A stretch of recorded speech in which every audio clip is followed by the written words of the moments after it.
Hi everyone, it's Russell the Runner with Trail Tales ARP, and today we have an amazing human being with us. We have Stacy Jones, ultra runner extraordinaire, and we're in for an amazing conversation today with Stacy that you're all going to love because Stacy is Thank amazing you. and yeah, how are you doing? Really well. How are you? I'm doing well, thanks. I mean, this Good. is the best way to start a day Yes, it is. Happy Saturday morning. yeah, to do a podcast on your amazing life journey. Thank you, Russell. I appreciate you reaching out and asking me to do this. Absolutely. I mean, how could I not? Your whole journey is incredible and we're incredibly grateful and happy. I'm happy to Yeah, have me you too. here on the podcast. Thank you. For sure. So I guess from the beginning, how did you find running and what were the aspects that got you hooked on our beautiful sport? Well, running, I first got into running in 2008 while I was deployed to Afghanistan, actually. Yeah, and I met a marathon runner there, and she was like, "Hey, do you want to go run with me?" And I said, "Sure." So then I ran 1 mile, and then I ran 2 miles, and then I started to eat a little better. And by the end of my deployment, I did an Army 10 miler at Bagram, Afghanistan, and ran it. I was so proud of myself. 2 hours and 30 minutes. I was like one of the last people done, but I was so, it's so embarrassing now, but like so excited. Like I was like, I can't believe I just ran 10 miles. And then I deployed back home and I kept running. I said to myself, if I ever hit 13 miles, I was going to sign up for my first marathon. And so I ran my first marathon in September 2009 and I ran it like 4:50. But since then I've BQ'd 3 times. I qualified for Boston 3 times. And so I've just gotten faster. And then I went to the Tetons for a running camp, which I thought was just like a running camp, and learned that people ran more than 26.2 miles, which I thought was insane. And when I was running there, I was running with this man named Grant. We were running up Targhee Pass in Idaho, and he said, "Why don't you run ultra marathons?" I was like, "I never even heard of this." Like people were talking about, like, "Oh, I ran 135 miles through Death Valley." I'm like, "Why would you do that? That sounds stupid." All these different things that they were doing. And I was like, and so when it was my turn, I was like, "Well, I'm just a marathon runner." And so by the time I got to the top of Targhee Pass, Grant had convinced me to run a 50K a couple weeks later as my last big training run because I was trying to BQ at the Missoula Marathon.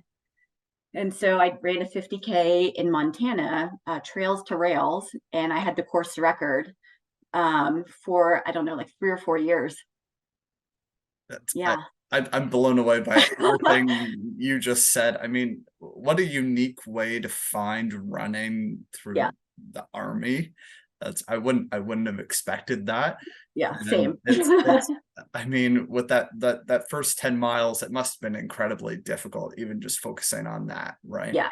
Yeah. Yeah. Especially because we were at the war was going on in Afghanistan and the army was doing like it. I think they called it like the Army 10 mile strongman or something like that.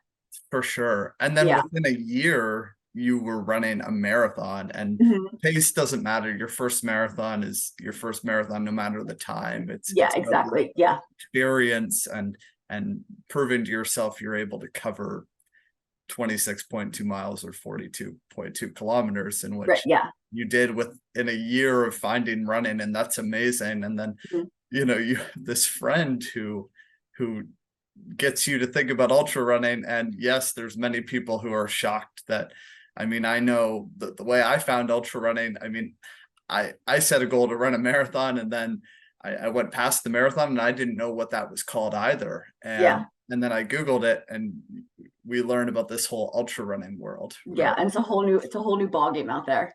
Definitely. And I Yeah. mean, it's phenomenal that you had the course record for any event for that Yeah. long.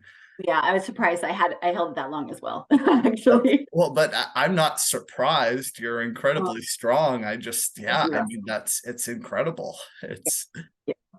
absolutely. And so I mean, obviously from there you were of course just going to continue to keep going and Yes, I continue to did take a run. couple weeks off. My first race, so I did the 50K.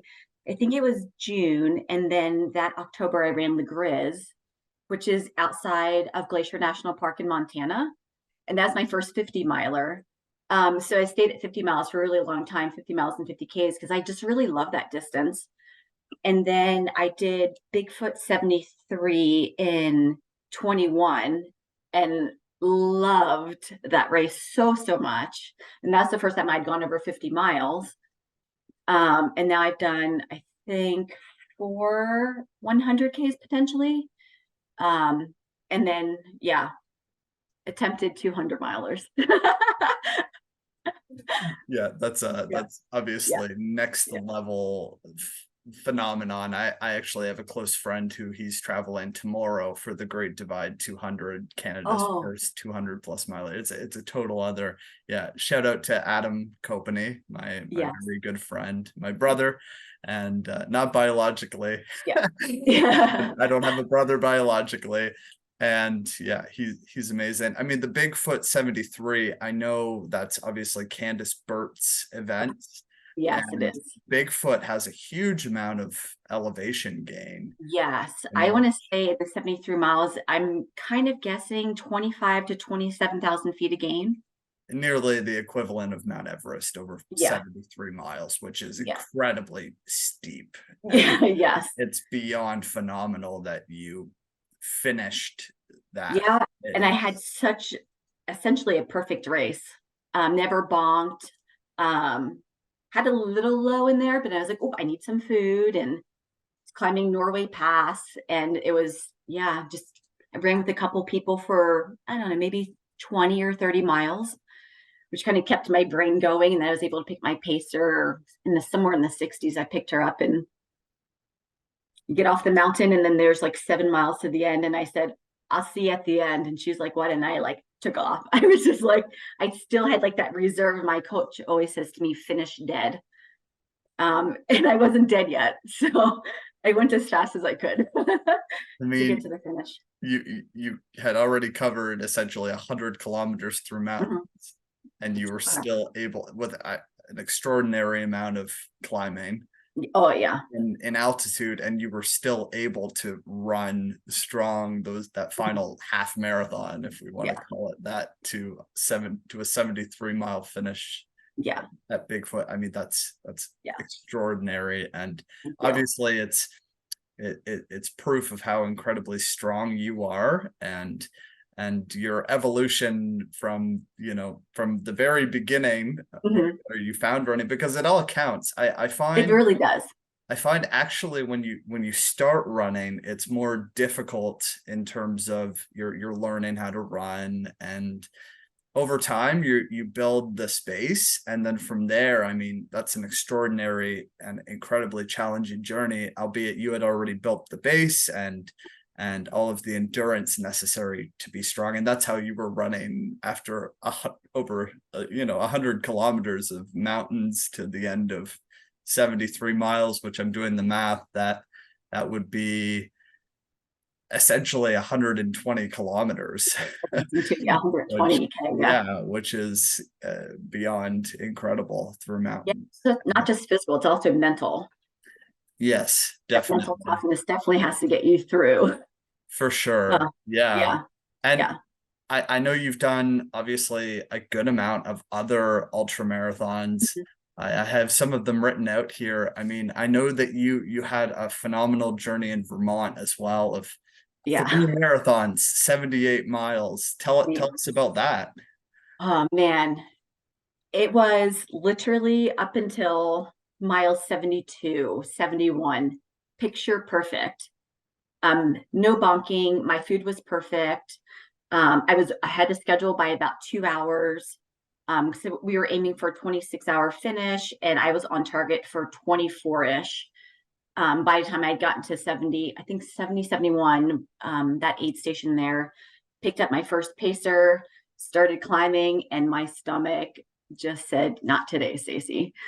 But I also didn't know, and this is hindsight, I didn't know that ultra running or running 100 miles was going to endure so much pain, like cramping and diarrhea and throwing up. I wasn't completely aware of all of that and just how excruciating that pain actually gets. Because then I got to mile 78 and I sat down and I was crying and I didn't know what to do. And this was really new. And my coach was in Chamonix. So it wasn't like I could get a hold of her to say, like, what do I do now? And my crew was phenomenal. I just, hindsight, I wish they would have pushed me because I only had 22 miles to go and I had over 8 hours to get there. So I literally could have walked the rest of the race, but it's hindsight now and I've learned. Um, but yeah, and then I would, then I got back to the Airbnb and just cried because I was in so much pain when I could have cried on the course. And but it's okay. I learned it was such a huge, like I needed that DNF. Yeah, So in just to be able which to learn about the pain and to push forward and to like look into the next chapter. your journey there it's beyond phenomenal. I mean, all of these events are arbitrary goals that are created within the structures they are, Yeah. right? Yeah. And the fact of the matter is you journeyed 3 marathons, and Vermont has a good amount of elevation gain Yeah. as So total for the 100 miles is 17,000 feet of gain. yeah. So I mean, you would have done, roughly 3/4 of that, Mhm. or nearly 80% of that, in Right. which I mean, that's about I'm guessing you did 13,000 or 14,000 feet of Yeah. climbing over That's a bit that. about what it was. Yeah. Yeah, which is amazing. And The that's to course. be celebrated. And while you had lessons from it, as we all do, Mhm. I've had setbacks. We all have setbacks. Yeah. Yeah. And I mean, it's to be celebrated at the end of the day, because it's an extraordinary journey, and it's part of your life journey, and that's a beautiful thing, right? Yes, for sure. Yeah. And I mean, the good news is you take those lessons forward to the future, and Mhm. that'll make you a stronger and an even more inspirational you. So Thank of you. Yeah. course. Yes. Yeah. So let's talk about some of the other ultras. I know, I mean, this is it's a well-known one, and I'm surprised that it happens in January. Actually, I shouldn't be surprised Oh, knowing oh, I know you're the gonna. Yeah. famous David Goggins. That Yes. said, I mean, the 48 mile and 44, the 48 mile, and why am I saying 44? The I 48 don't know. It's okay. mile and 48-hour challenge Mhm. is a unique one. For those that don't know about it, it's a tremendous amount of consistency. It Mhm. involves running every 4 hours, you run Mhm. 4 miles, Right. and you do this over the course of 2 days. 48 You're, hours. yes, you're forced to wake up every 4 hours to cover those 4 miles. You can't run it all at once. It's a matter of discipline and consistency. Mhm. And Stacy, you ran over 50 miles just to show this whole challenge that you're even above it. Yeah. Well, it was so my birthday. I did the Goggins challenge to celebrate my birthday. I'm not a big fan of my birthday. Usually I'm in Antarctica for my birthday. And usually I get a birthday cake from my friends that says, "This is not your birthday cake." So since I wasn't in the Antarctica this year, I decided what other way to celebrate my birthday and turning 47 than to run the Goggins challenge. And the best part is that Denver had like a huge blizzard the day that I started the race or started the challenge. I woke up in the morning and we probably had 3 or 4 inches of snow. And I was like, even better. So let's just do this. And And so I decided I wanted to run at least 50 miles in that 48 hours. And I want to say I got like 51.2 miles, I believe I ran in the 48 hours. that's Yeah. amazing. And That's the snow and the freezing temperatures. I think the temperature got down one night. I think my first night was like 8 degrees Fahrenheit. okay. So it was pretty cold at 4 o'clock in the morning. And I'm like, what am I doing? And all I could think was like, you have to do this to mentally start preparing for Leadville. So, because I'd already had gotten into the race. For sure. In which Yeah. that's, of course, you needed to prepare yourself as much as is humanly possible. And it's amazing that in January and those incredibly cold temperatures, you were going out every 4 hours, day and night for 2 days to cover 51 plus miles, or Yeah. 80, yeah, 83 kilometers. It's amazing. I can't imagine what that would be like. I haven't tried anything like that. But you're inspiring me, and I'm sure others to try that challenge, especially in winter when we need, winter can be more challenging in terms of Right. mental health and all of these types of Yeah. things. Which is Obviously, why I chose to do it then, was because it is the winter and it's January, and who does something like that? I'm like, well, why not? What else am I going to do? and see, this is and I love your, I mean, and you're an example of just how it's all about the mind. I mean, It really is. you see 3 to 4 centimeters of snow on the ground and you embrace it and you say this is great, and that's the way to be, right? Yeah. Yeah, and Yeah, then that's the choosing to only way put to yourself into grow, it. Right. right? It is. Like, hey, I'm choosing to do this, and why not? I've already said I'm going to do it. And why, I'm not dropping. I'm not going to stop because there's some snow outside. Yeah, I mean, exactly. like, I feel like I've been to Afghanistan. I've done all these different things. And like, why stop because of a little bit of snow on the ground and freezing temperatures? Definitely. And what Yeah. there's no stopping you out there. It's the snow versus you, and I mean that's you're going to beat it. That's inevitable. Thank you. That's I personally like to make those like types of competitions between Yeah. weather or circumstances and myself, because that's when you find the magic in yourself to keep No, going, you really do. right? Yeah. Yeah, I Yeah. did this in South Carolina. It was in January. It was an 8-hour race. Oh, and so I had the course record there too. And that just got broke in January or February. So I had it for a couple years. So now I want to go back to South Carolina and get my record back. Oh my gosh, that's amazing. No, I need Which event is this technically? uh, You set it two is, course oh my records. gosh, You're repeat. amazing. I Yeah, didn't know repeat, this. retreat. What is It's it called? called retreat, repeat. It's an 8-hour race right outside Charleston, South Carolina. Retreat repeat.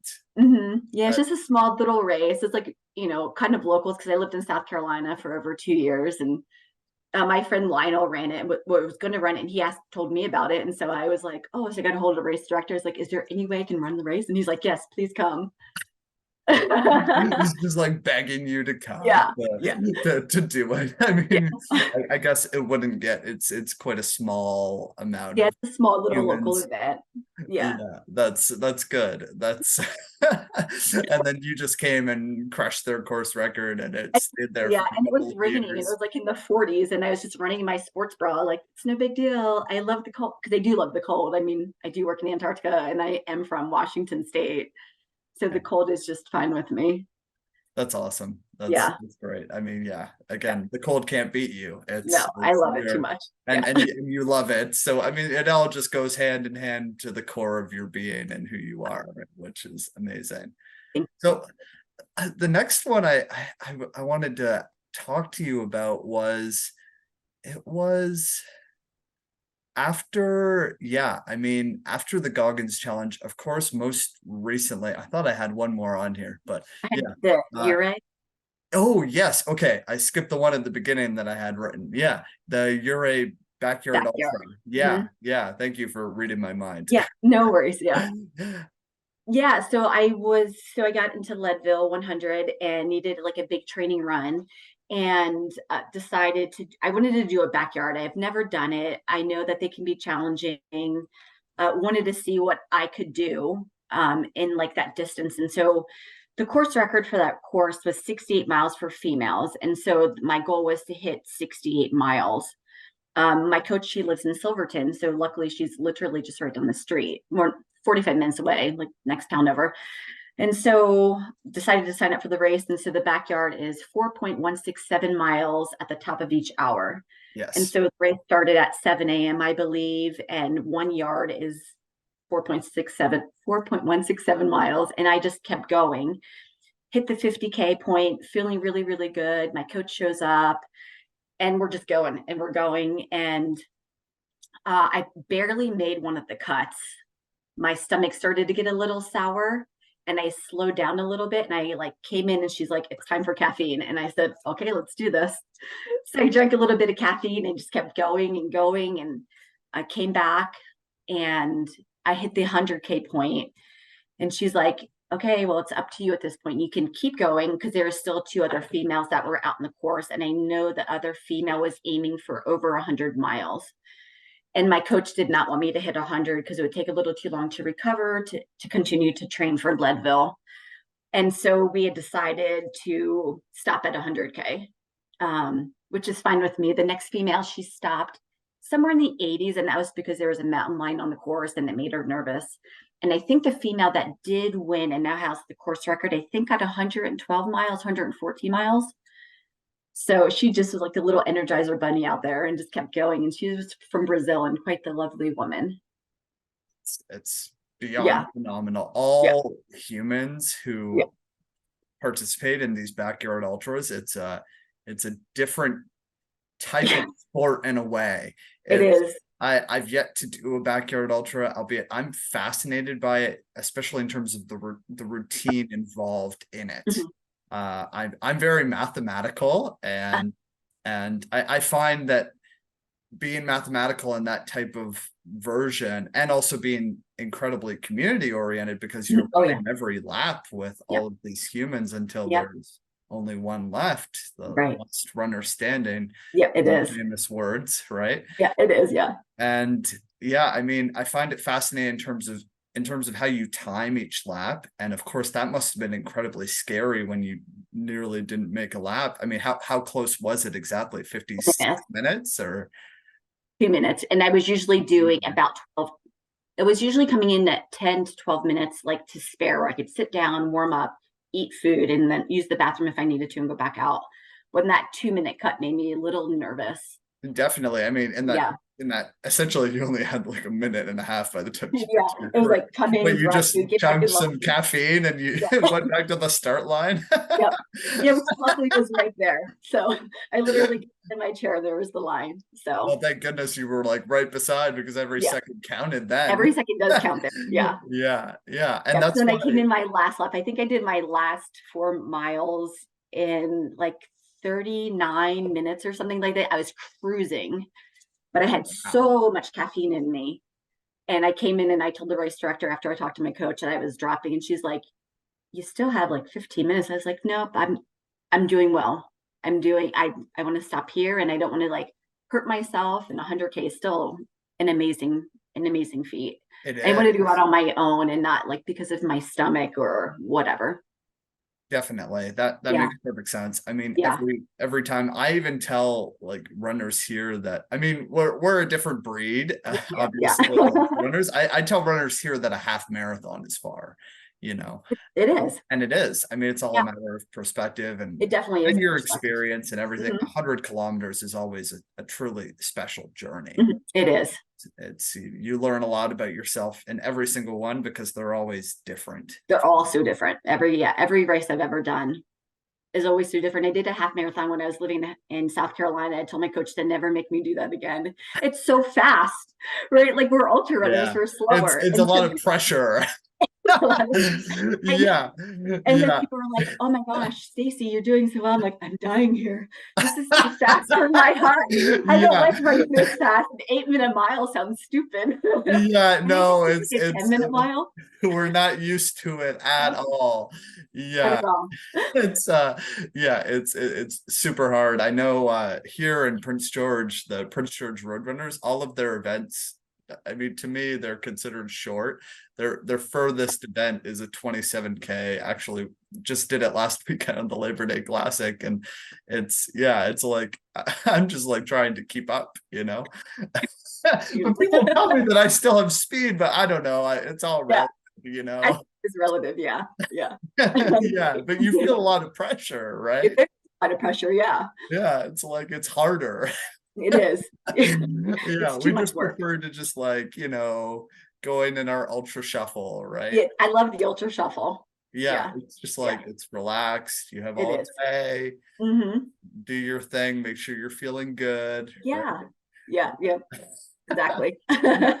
That's awesome. And okay, so jumping in, let's obviously an incredible amount of preparation for the Leadville Yeah. 100. And you, I mean, from the array backyard, everything we've talked about. Yeah. Yeah, the Goggins challenge and your whole journey in general, the Bigfoot 73, Mhm. 78 miles in Vermont, everything Mhm. in your life, especially aside from the journeys, who you've become and who you are as a human being, Mhm. obviously let all of it led up to this journey in Leadville. Yes. When you were accepted quite early, what Yeah, exactly? so the lottery took place, I think, in November, and we found out in the beginning of January. Um, and so somehow I got into my first go, which I'm super grateful for. And I live in Denver, Colorado, and Leadville is about an hour and 45 minutes away from here. So I was spending every weekend in Leadville, running the course, memorizing the course, seeing what it feels like. Running at elevation because my house, I'm almost at 6,000. Leadville's at 10,150 feet. So just racing at 10,000 feet or higher for most of the race. And so just spending every weekend up there to make sure that my lungs were getting big, that, to be able to take on the lack of oxygen up there. Absolutely. Yeah. Acclimatizing yourself Mhm. to the environment of Yeah. the Leadville 100 couldn't be more important in terms of Yes. strengthening yourself and also becoming used to being in that environment in order for you to know what it would feel like on the big day, of Exactly. course. Yeah. Yeah, in which you spent many months. I mean, based on everything I saw on your Facebook, you spent many months Yeah. I want to doing say I that, right? started training in Leadville in May or June. Yeah, I was up here every single weekend. yeah, I mean, Yeah. literally, Yeah. Sleeping at in my least Subaru 10 and weekends acclimatizing yourself, yeah. which is Hmm. amazing. And so, obviously everyone looks at ultras and it's this inconceivable distance to many. That said, I always say, and I mean it couldn't be more true, and you're a living example of that, and all ultra runners are. It's all of the work you put in beforehand that Hmm. that uh that prepares you in all of the different aspects, mentally, physically, Hmm. emotionally, and Yeah. I very much like to focus on spiritually, and Yeah. I Oh, yeah. do as well, right? Hmm. I do. Yes. Yeah, in which obviously you were feeling ready in all of those aspects. Mhm. It And was. I know in that group, the Stacy takes Leadville 100, amazing, so many amazing posts Yeah. My crew and is amazing. support. And yeah, your crew, how many people was it? I had four crew. So Okay, my crew chief, her name is Cindy, and then my best friend Stacy, my dearest friend Lori, and then my dear friend Ed, all crewed me up there. that's And amazing. so Ed's ran the Love race a Stacy, by handful of the way, times. that's Yeah. awesome. Yeah. That's Yeah. So I brilliant. definitely had like the dream team up there. Yeah, in which Yes. obviously they're all in clearly to Mhm. the everything extent that you're all in which that couldn't be more special. And that's No, obviously what a very special. crew needs to be in order Yes. for there to be success and to have an amazing journey. Yeah. So let's just jump to it's the day before. Mhm. How are you feeling? Oh my gosh. So excited. Go to the race meeting, get to meet Ken and Marilee and see all of these amazing racers out there. Sally McRae was there. And so I got to meet Was her. And that she was Sally? just, Wow. yeah, because she had just ran Bigfoot 200. And so she was crewing somebody from BPN. And so she stood there and we talked, my crew and I got to talk to her for, I don't know, a good 5 minutes. She's quite the lovely woman and so inspirational. And got back to the Airbnb and just relaxed and I literally ate all day because you have to like store all those calories up and Of went to course. bed really early and then just yeah, definitely knew like I'm going to sleep really well tonight and I'm going to wake up in the morning and let's take on Leadville. And yeah, so I was feeling no angst, no worries, no anxiety, no nothing at all. Just knowing, no, I was definitely putting all of my trust into my training, and then my crew. That's amazing. And that's a highly effective approach to have.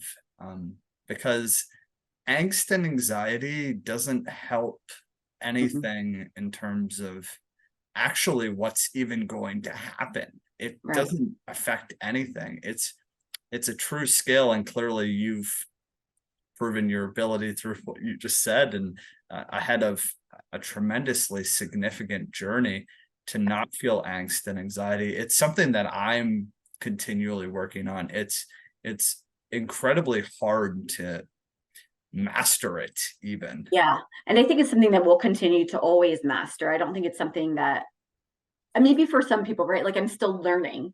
We're all always still learning. I like the confidence in myself was just, it was there that day. I don't know, felt surreal. And it's like, oh, this is what it's like to like go into a race, just so mentally and physically knowing that you're prepared for it. Definitely. And Yeah. everything, it sounds just like everything was clicking, and Yeah. Everything everything was clicked clicking. for you, and Mhm. you knew the extraordinary amount of work you had put in. You know that the people Mhm. supporting you are phenomenal, Yeah, and that helped to calm you, it did. and to believe in yourself to no Yeah. end. Yeah. And to be surrounded by so much love from them. Yes, yes, which that's that's one of the most important things, I to feel 100%. loved, and to embrace that love, and to have it lift you up as high as it can. Mhm. Right. Yeah, Yeah. totally. In which, so you start I and start. take the first step, and are you thinking about anything, or All I'm are thinking you about is just I moving? cannot believe that I'm like actually standing here. My coach would not let me run the first mile or the last mile of the race, as like a superstition. Just like to not see it and to not know, and just to be able to be in that moment at the start of the race and the last mile of the race. And so I didn't know what it looked like. And just to know, like, I'm standing here among all of these other absolutely amazing and talented, like, ultra runners. And I just felt, yeah, it was a surreal moment for me. Like, I just couldn't believe that I was standing there at the start of the Leadville 100. Very, sorry, so emotional, which is my superpower, by the way, is crying, just so you know. I cry a lot. My best friend says it's my like greatest superpower that I have. So, yeah. So it was Crying, amazing to be there. crying is a beautiful thing, Yeah, and it is. it's a beautiful moment in your life. Yeah. You stand in there, and I'm amazed by you to stand there, and know that you're starting and embracing Mhm, the start of this beautiful journey. mhm, And it's there's words that can't describe what it means, yeah, and that's where the crying comes into it play. is. And I, It I'm a is. crier too, Stacy. I think you know that, and it's amazing because it shows how much you appreciate Mhm. this journey you're about to embark on, and everything it means to you personally. It really, yeah, means a lot. And so you start, I start and and I take off and it's dark. It's 4 o'clock in the morning and our headlamps are on. And I'm just like, oh my gosh, just looking around and okay. Then I get onto the road where I know where I'm at. I'm like, oh, I know where I'm at now. And I just like get into this really nice groove. And there's this, so we go past like some football fields, go down this road, turn along some train tracks, turn left and head towards Turquoise Lake. And then there's like a little climb, and then we hit Turquoise Lake, and I was like, and there's like the conga line because now you have 800 runners like in on a single track going around. Okay, going around, and you're just like, okay, we got to like step into like this little pace that we're going to be in. And I was, my coach wanted me to like do a 10:30 mile going around the lake, which is fine until I had an asthma attack. that's Yeah, terrible. yeah, and I couldn't find And my this is inhaler. in the first hour. Maybe the first hour and a half. Yeah, I ended up having an asthma attack and I started to panic because I couldn't find my inhaler on me. I had no clue that this happened. I know we haven't had a chance to talk about your experience at all. I mean, Okay. I'm completely stunned. Yeah, me It's too. because you were training, obviously Mhm. everything we just said, you were training out there for so long, you Right. acclimatized yourself to everything, Yeah. and then this just happened. Yeah. I mean, did you make it to the next aid station? We And made it to the aid station. I ended up having COVID a month before the race. And so I was on a steroid inhaler trying to recover my lungs fast enough to, or as good as I could, to prepare for the race. And that's where the inhaler, I needed it because of that. yes, that makes perfect sense. And in which I'm still shocked by this. And I mean, you get to the next aid station and And we're good. I ate some food. I take my inhaler. Off I go. And I think I'm not far behind schedule. I don't know, 15 minutes maybe. So not bad. But it's okay. I'm going to be out there for 30 hours maybe. Right. And so I'm like, life is fine. And the next section is my favorite section, going from May Queen to Outward Bound. I love. I've ran that 3 times, and it's probably my favorite part of the course. And part of the course is the famous power lines. And power lines is famous at the end of the race, not at the beginning of the race. I Yeah, know, yeah, the power lines are challenging. yeah, I've watched some documentaries, being the ultra, yeah, ultra documentary watching nerd that I am. And yeah, I've seen in the Tahoe 200, there's power lines as well. I yeah. didn't know that they're in Leadville as well, be it Mhm. it's to be expected. It's incredibly challenging, Yeah, Leadville, and it's you were 15 minutes ahead or behind. behind 15 minutes Okay. behind when I got to May Queen, which Okay. is yeah, Which yeah, is fine, exactly, it's because there's so many, it's over a day. And exactly. and once you like hopefully you start feeling good at a certain point and then I eventually did, yeah, pick up some time and yeah. then Definitely made up a lot of time. So came in, and I think I have to double check. I think maybe at that point I was 8 to 10 minutes behind, so I made up some time coming in. okay, that's good Yeah, to hear. And what's the I know with obviously these substantial events, different there's some aid stations that have specific cutoff times. correct. What's the first mile? Like, is it mile 40 where you have to make a specific time? Yeah, so that would be mile 42 at Twin Lakes. It makes sense. And you have to be at Twin Lakes by 1:30 in the afternoon. So whatever that math is. Yeah, that would Yeah. be And starts at 4 o'clock in the 4 a.m. morning. That's Yeah. 9.5 hours. Yeah. To go That's 42 actually, I mean, through mountains, that's a hard pace. is. Yeah. 2 miles and 9.5, and you have to be out of the aid station in 9.5 hours. You have to cross that level. You have to cross that line to be able to keep going. And Yeah, so I started to hit the struggle bus a little bit. It was pretty hot that day. So it's about 79 degrees Fahrenheit, but it felt like about 100 degrees Fahrenheit. And that's so when I was running that next section from Outward Bound to Twin Lakes, I started to get pretty nauseous. I threw up once. Didn't get a lot of calories in me, but I was drinking a lot of water, and I drank all my electrolytes, got some food at Half Pipe Aid Station, and just kept going. And then came across Twin Lakes with 2 minutes to spare. wow. And then I came across and couldn't believe I'd made the cut. And there was unfortunately like hundreds of runners behind me. Still, because it's one of that aid station and then Winfield and Hope Pass. So Twin Lakes, Hope Pass, and Winfield are the hardest 3 cuts of the race. That would be, I mean, especially just even hearing that first cutoff time, in which I'm surprised it's that low of a time, because the overall cutoff is 30 hours, you're saying, right? Correct. Right. So once you hit Winfield, all the cuts get so generous after that. You just have to make 50 miles in 12 hours. Yeah, which is And then all of that gain that you're running.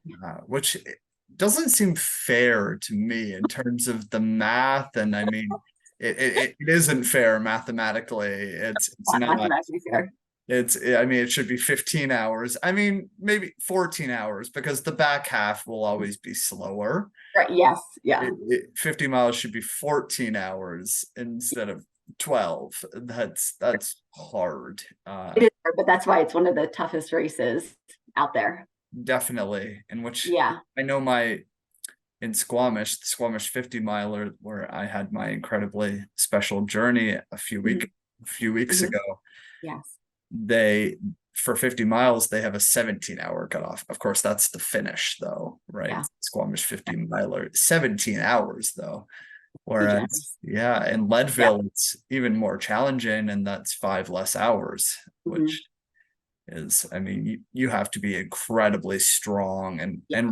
and running Yeah. for a Oh good yeah, you're amount definitely through running. the mountains. Yeah, I mean that's an average of 6.7 kilometers an hour. That's 9-minute kilometers. That's hard. It is And hard. you made the 50-mile cutoff though. No. You didn't. Okay. Yeah, most I think the drop rate this year, I think only 42% of people that started the race so it was a lower percentage of people finished the race this year than ever before. Which makes perfect sense. And I Yeah. always find those statistics are fascinating from a couple perspectives. I mean, you are all rare human beings attempting this phenomenally challenging mountainous ultra marathon. And if you look at it in terms of the percentage of the world, I mean, you say Yeah. 41 and to 42%, albeit if you look at every human being in the world, I mean, it's such a absolutely minuscule percent who are able to actually do this, right? Right. Well, the surprising part for me was Rob Carr also was racing and he didn't make the cut at Winfield.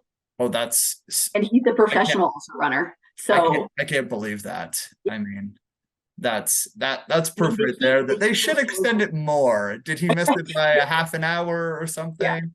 Yeah. And there's like this lady, I can't remember what her name is, but she's like the time cut queen. She's like there and, Oh, yeah, you're not getting past this woman, which I mean, that's her job, right? Like, because they want you to be up and over Hope Pass and back before it gets dark. It's all for safety reasons. And so I get it.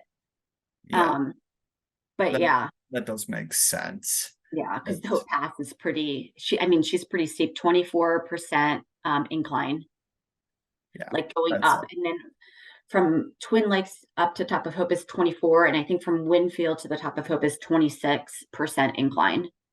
in which those are incredibly steep Oh, grades yeah, very, very and steep. and you need to be, I mean, you need to have such an incredibly highly effective pacing strategy, and you have to understand your strengths and weaknesses Yes. well in implementing that, because or else you simply won't be successful at all in making these cutoffs that they set.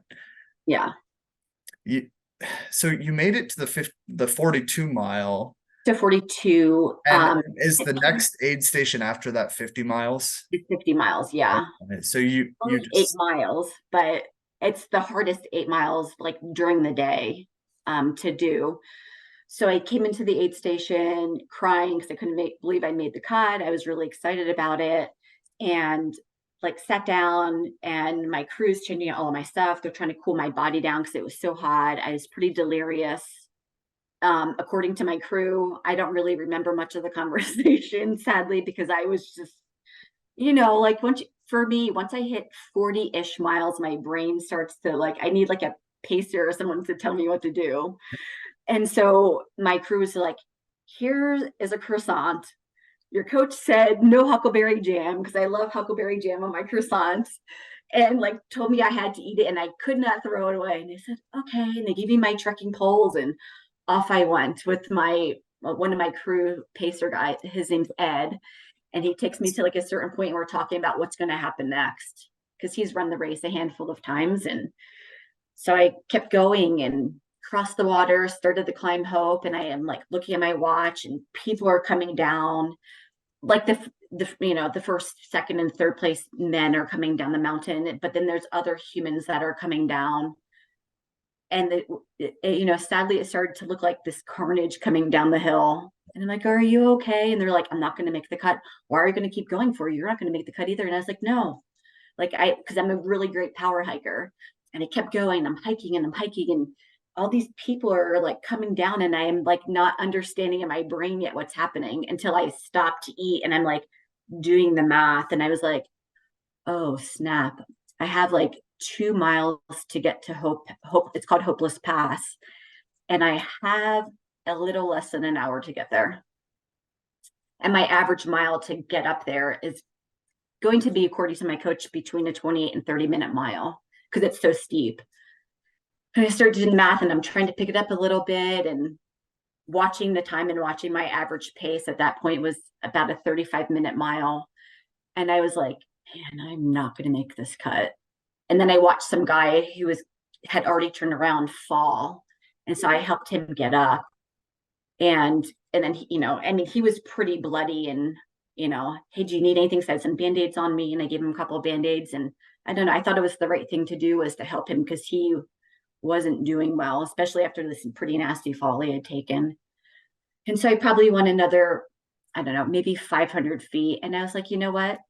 You're just, you're fighting COVID, or I just got over COVID. I'm still, feeling the effects of COVID, and, you've given it really all you got, and it's okay, Stacy. And just kind of like turned around and called my crew once I got reception and said I turned around, and, this is, I gave it all I could that day, considering what I was going in against, going in to the race, recovering from COVID. And then I got hit by a drunk driver 2 weeks before the race.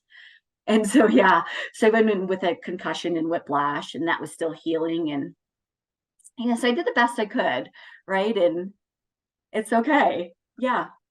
And so that I got back to my crew, and we all hugged each other, and I was actually pretty happy with my results. You were hit by a drunk driver. Yeah, I had a stop sign at Whole Foods. And you were walking, obviously. Or No, I was in my car. You were in a car. Okay, thank God. Yeah. Okay. I just thought, worst case scenario there. Okay, thank goodness you were in your car. Yeah. I know this doesn't relate to ultra running at all, everyone. I mean, from COVID to being hit by a drunk driver to asthma to everything. Yeah. And for you to be striving the absolute best you can to hit these endlessly challenging cutoff times, I couldn't be more amazed at your journey. That's I mean, I think some people may not. I mean, of course, you started because of how deeply meaningful and there was no way you would ever not start, of course. Yeah. That's you. That said, there are many others who, if they went through that circumstances, they may have just said, like, for my health and all of this, to not start. Of course, no one was going to take that from you for you starting. No. Your whole, I mean, everything you were battling beforehand and on the day of, I'm completely amazed at everything you overcome. And how much did you miss the 50? It's amazing you hit that 42-mile cutoff by 2 minutes when it's 9.5 hours. How much did you miss and it's amazing at how you helped that man, because that's what ultra running is about. It's about helping others and sacrificing at times your own. I was probably going to end up missing Winfield by a good few hours, probably. Oh, at the 50-mile mark? Mm-hmm. Oh, I thought you mentioned you had 2 miles to cover. To get to Hopeless. Oh, to get to Hopeless. Okay. Right. All right. Yeah, it's down to Winfield is 50. Okay, now I see. Yeah. Okay. For most people, either don't make, well, like I said earlier, like it's either Twin Lakes and then Hopeless, and then most of the field dropped or did make the cut at Winfield. Okay. All right. Now I understand in terms of, okay, how that all happened. Okay. Yeah. You didn't miss the cutoff by obviously a mere minutes. It was much longer. Okay. Yeah. In a way, that's better because it's less heartbreaking if you were to miss it by minutes. That would have been very heartbreaking. Yeah, that Yeah. would absolutely be completely rejecting. And your approach afterwards is the best approach to have, and giving yourself grace Yeah. and that and love, and knowing that, especially through all of those incredibly different challenges before and during, you deserve all of the love, Stacy, Yeah. and I'm you're usually amazing. I'm not very good at um loving myself and giving myself grace when I don't meet my goals. And to be surrounded by such amazing human beings that I trust so much with my life, they taught me to they definitely taught me to give myself grace and that it's okay and to love myself. And it's been 3 weeks, and I've continued to love myself more and to give myself more grace. And I just got back from Burning Man, where I learned even more about giving myself grace and self-love. And that really is, in my perspective, like one of the keys to life. I mean, there's so many different keys to life, but truly loving yourself, which I always have. It's when I don't meet my goals, where I normally beat myself up at. Um, I don't know. I don't beat myself up at all about it. And I'm not sad about what had happened. And it was meant to like be this way. And I can't control that, right? I literally gave Leadville all of me. Um, and so next year I'll be back for sure. Yes, No you will doubt. be. You will Yeah. be. And it's beautiful, and it's inspirational at how you're giving yourself that love and grace that you endlessly deserve, and that we Yeah. all deserve as We humans do as all well. deserve it. Yeah. It's much harder said than done. Or much easier said than done. I got that Yeah. Yeah. I backwards. knew what you meant. Yeah. Yeah. Yeah, it's a hard thing to do. Yeah. Um and I'm happy that you're doing that for yourself, because your whole life journey is inspirational, and everyone who's listening to this is obviously, I am sure, equally inspired as I am by you. Thank you. Definitely. So I It think, means a lot. of course, I'm curious, what are your upcoming ultra marathon plans? Do you have anything for the fall here, or are you thinking of I next year? currently don't have anything for the fall. I'm tossing a couple ideas around. I was going to run to Scobia 70 in Wisconsin in January, but it looks like I'm going back to Antarctica. If I don't go back to Antarctica in January, then I'll be running to Scobia. My first winter race. If I do go back to Antarctica in January, then I'll do the McMurdo or Antarctic marathon down there. That So is that'll be, amazing. yeah, because I haven't done that yet. I've done all the other races down there in Antarctica except for that one. So I'll run the marathon when I get down there if I go this year, if not to Scobia. And then hoping to run Leadville again uh, next year. And if I don't get into Leadville, and I'm not sure why I wouldn't, but who knows, right? It's a lottery. Then I'll do Never Ending Summer. I've heard of that Yeah, ultra. yeah. Yes, So I'll be doing that. It's 100K, but I think it's a 24-hour, 26-hour cutoff for that race. So it's pretty hard, and it's here in Colorado, so it's just in my backyard. And then probably looking into doing the Keys 50 again in May. Where the last time I ran it was in 19, and I was third female. This year would be my goal would be to win either for females or my age group. So you, yeah, all of your podium finishes yeah, and course records, you're yeah, incredible. By the way, your background, to me, it looks like it's amazing. yeah, I love the penguins. It yeah. looks Those are like, Adelie penguins. oh, Delhi penguins. Adelies, yeah, they're like the size of like a little chicken. They're just really cute, and they have all this personality. And yeah, That's awesome. It yeah, looks to me like you might be going back to Antarctica, but we'll see if the SCOBY, am I pronouncing Discobia, it? yeah, Discobia. Okay. Discobia, yeah, That's, if that works out, that said, either of those plans would be amazing. yeah. And especially Leadville, it's got your heart, spirit, and Mhm. soul and imprinted on it, and I'm excited for you to go for that next year. And never end summer sounds incredibly challenging, of Oh course. yeah, That yeah, kind yeah. that's 100 kilometers in a day. I mean, it must be a lot of It's a climbing. lot it is a lot of climbing. Yeah, that I mean that would be amazing preparation for you for Mhm. Leadville next year. Yeah, agreed. Yeah, Well, thank you so much for coming on the podcast, of Stacy. And course. So it was nice to meet you finally in person or yeah, I mean on the computer instead of it social took media. yeah, it took way too long. And Did. I know I reached out in February and we were hoping for April, and so Yeah, much happens in life, and yeah. I'm happy that we finally were able to do this. Yes, me too. And I'm sure everyone listening to this is going to love this as much as we loved our conversation. Yeah, this was a really amazing conversation. I'm glad we got to do this today. Definitely. And Yeah. so we like to end our episodes with a catchphrase, and it's an amazing one. And so, do you want to repeat after me?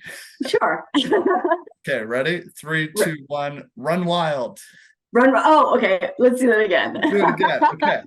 Three, two, one. Run Run wild. wild.